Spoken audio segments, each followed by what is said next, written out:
Speaking of the rapture, Jesus Christ was the first one to speak about the rapture. In John chapter 14, verses 2 and 3, it says there, "In my Father's house are many rooms. If it were not so, would I have told you that I go to prepare a place for you? If I go prepare a place for you, I will come again and will take you to myself, that where I am, you may be also." Pretty much that's the essence of the rapture.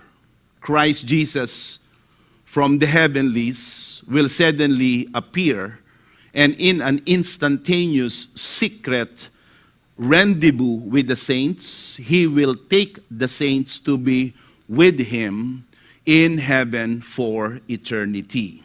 These words of Jesus Christ was actually seconded and reinforced by the Apostle Paul in 1 Thessalonians in chapter 4 in verse 15. Can we use the NIV of the Bible? Because it says there, according to the Lord's own words. I like that. That's how you study particularly a lesson. We pastors, we use a variety of translations so that we can better understand the meaning of a verse. So according to the Lord's word, according to the Lord's word, that word there is in reference to John chapter 14 in verse 3.